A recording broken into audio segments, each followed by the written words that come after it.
What's up, my comic comrades? For our first History of episode of 2023, we're going to talk about one of the most powerful characters in the Marvel Universe. And I'm not talking about Doctor Strange, I'm referring to Brother VooDoo. Brother VooDoo is a widely unappreciated and underused character. Not to mention, very cool. And as mentioned, extremely powerful. So today we're going to give him the spotlight he deserves. So sit back and relax and get ready to learn all about Brother VooDoo. Brother VooDoo first appeared in Strange Tales issue 169 in September of 1973. He was created by Len Wein, John Romita Sr., Stan Lee, and Roy Thomas. As for Brother VooDoo's real-world creation, Marvel publisher at the time Stan Lee suggested they create a hero who practiced voodoo and black magic. And when Roy Thomas heard about this, who was the editor-in-chief at the time, he was like, "That's a good idea. How about we name him Dr. VooDoo?" Lee was like, "That's good and all, but what about Brother VooDoo?" And that's how the character was named. But funny enough, Roy Thomas's name of Dr. VooDoo would be used for the character later on when the character eventually became the Sorcerer Supreme, being dubbed Dr. VooDoo. Now, with the concept and name in place, they picked Marvel writer Len Wein and John Romita Sr. to flesh out the character, creating a story and look of the character. Wein even stated that Brother VooDoo's powers and abilities drew some inspiration from the Phantom, the ghost who walks. But now that you know a little bit about the real-world origin for the character, let's break down his fictional one. Alright, Brother VooDoo's origin is given to us in his first appearance issue, Strange Tales issue 169. In the issue, we see a man who stepped from a plane that was not yet Brother VooDoo, but merely Jericho Drumm, author, scholar, noted psychologist, and accomplished man. But today, only another man coming home, to a home he hasn't visited in a very long time. Drumm then takes a taxi to his old hometown in Haiti, saying to himself how weird it is that nothing has changed since he was a kid. As he approaches the house he grew up in, he's jumped by two men, who tell him to leave and never come back, but he is able to fend them off. He then gets up, picks up his hat and bags, and makes his way to his old house, where he's greeted by his Aunt Matilda. She says, "Is it you, child? After all these years, is it truly you?" He replies, "Yes, Auntie Matilda, it's me. Come to answer Daniel's call." "Is he in?" She replies, "Your brother is always in these days. I'll show you to him, but you best prepare yourself for a shock." He then sees his identical twin brother laying in bed with cheeks sunken, his eyes looking haunted and condemned. Daniel then whispers to his brother, "Welcome, Jericho. After all these years, it was good of you to come." Jericho replies, "Good? Garbage. You're still my brother, aren't you, Daniel? And I'm still a doctor, am I not?" As he proceeds to take a look at his brother to see what's wrong with him. Jericho tells Daniel, "As a doctor, I'll soon find out what's making you sick."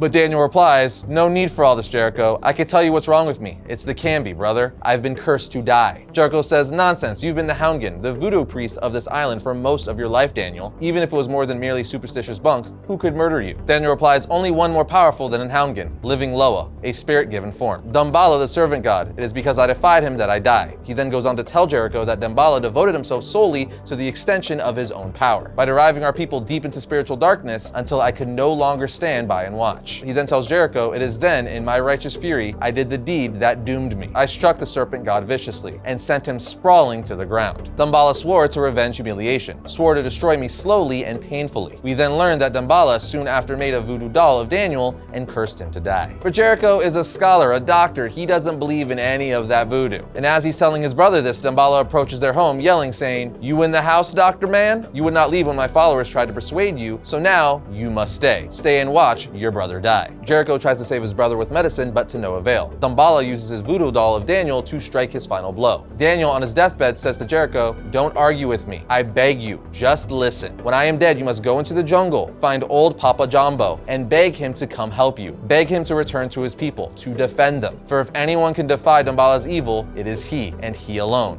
And with that, Daniel dies. After Daniel dies, Jericho goes out to fight Damballa, but just gets laid out by him instead. He then gets escorted back to his Aunt Matilda, telling her with sadness, "My brother wanted me to go out into the jungle and find Papa Jumbo." So Jericho takes his brother's body and sets out to the jungle to find Papa Jumbo. And after a near-fatal experience with a snake, Jericho passes out due to exhaustion, but wakes up to Papa Jumbo, who found him and brought him back to his home. Jericho asks Jumbo what happened, and that his brother, who Jumbo trained years ago, sent him to find Jumbo to fight Damballa and bring peace to his people again. But Jumbo refuses to fight, saying, "No, young man, I will not go back to your village with you. Papa Jumbo will not go anywhere." He goes on to say, "My days of defending causes are through, young man, but if people need a champion, you could supply that one." Jericho asks, "What do you mean? What are you talking about?" He then goes over to Daniel's body and takes off his Houndgan costume and gives it to Jericho, saying, "Your brother's costume, young man. Now put it on." Jericho does what Jumbo's saying, "If your people desire a champion, Jericho Drumm, we can give them one. Stay here, become my pupil, and Brother VooDoo will live begin. This brings us to Strange Tales issue 170, where we see Jumbo training Jericho to become Brother VooDoo. After some intense training and a ritual dance, Jericho's body is infused with the soul of his brothers, putting a mark on Jericho's head and causing the center of his hair to turn white. Jericho then wakes up and Jumbo tells him, "Your brother's spirit resides within you now, Jericho Drum. You and he will never be apart again, for you are now as one being, but with the strength of two men, the power of two." And as Jumbo is explaining this, Jericho Jumbo begins to pass out. And with Jumbo's last words, he tells Jericho, "If you believe, you could be the greatest houndkin on the face of the earth. And you will believe, young man, you will. Then shall you truly be Brother VooDoo. Farewell, young man, we will meet again," as he dies. After this, Jericho, now Brother VooDoo, would return to his village, defeat Damballa, and go on to become one of the greatest sorcerers the Marvel Universe has ever seen. But now that you know his origin, let's talk about some story arcs and publication history.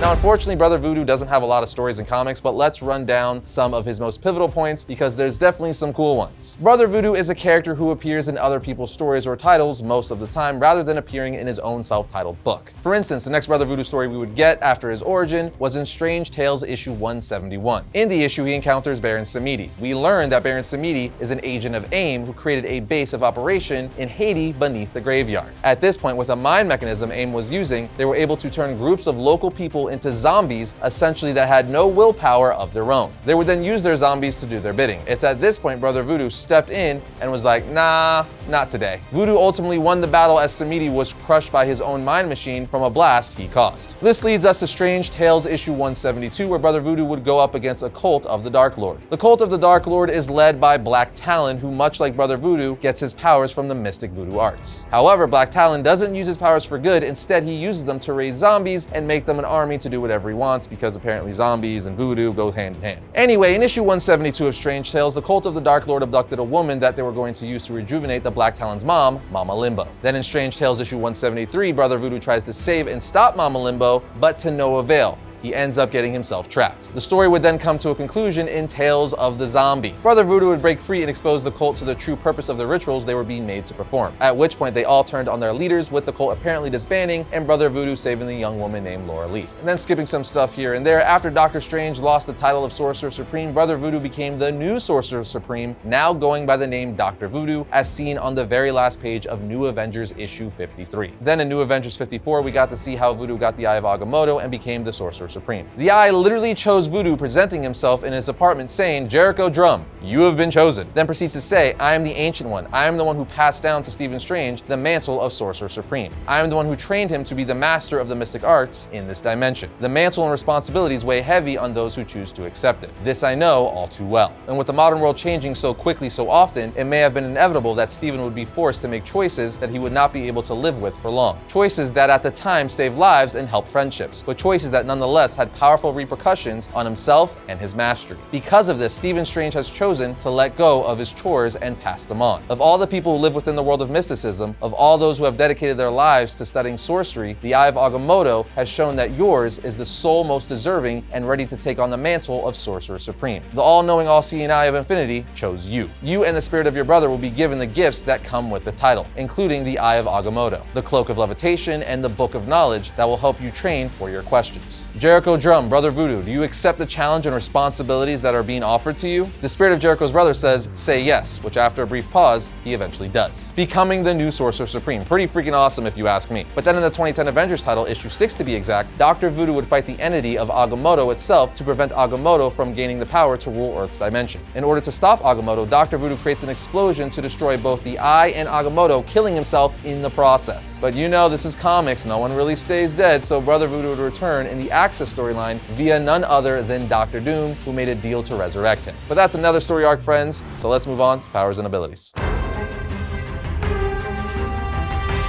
Brother VooDoo is a master of the mystic arts, so his powers are very similar to that of Doctor Strange. First and foremost, he has divine powers, meaning through the combination of magic and voodoo, he possesses several mystical and quasi-physical powers that come from the Loa, the spirit gods of voodoo itself. Being able to tap into this power gives him magical and mystical force abilities, as well as the ability to manipulate elemental forces. He also has the ability to summon mystical creatures. Voodoo has a healing factor, able to use voodoo to heal himself. Essentially, if he gets hurt, he just says a few magical words and boom, healed. As Dr. VooDoo, aka the Sorcerer Supreme, he was given the Cloak of Levitation, which enabled him to fly. But even without the cloak, he can use his own magical abilities to allow him to fly or levitate. And clearly he's an incredibly powerful magician. I mean, the guy combines voodoo and magic together, which increases his overall abilities. This also makes him immune to harmful magic and most magical attacks and effects. And as the Sorcerer Supreme, Dr. Voodoo was the most powerful sorcerer, which means he was also one of the most powerful beings in the entire Marvel Universe. He also has teleportation abilities and complete mastery over voodoo and magic, which allows him to do almost anything. Besides that, he's also incredibly intelligent. He's got his MD in psychology, so he's pretty much a master in human behavior. And he's a great escape artist, combatant, and tracker. Then Dr. Voodoo possesses the Books of Knowledge, which include the Book of Vishanti, also the Eye of Agamotto, one of the most mystical, powerful artifacts that Marvel has to offer, and the Wand of Watum, and more. Overall, Dr. Voodoo is one of the most OP characters Marvel has to offer, but now let's move on to reading recommendations. If you're looking for good Brother Voodoo reading recommendations, check out Strange Tales issue 169 through 173, the new Avengers title, and Dr. Voodoo, Avenger of the Supernatural. That should be enough to get you guys started. And that's going to bring today's episode to a close, but if you enjoyed this video, check out that one right here. And if you like all of our content, like, subscribe, and comment. It helps us out. But other than that, I'll see you next time when I talk about all things comics.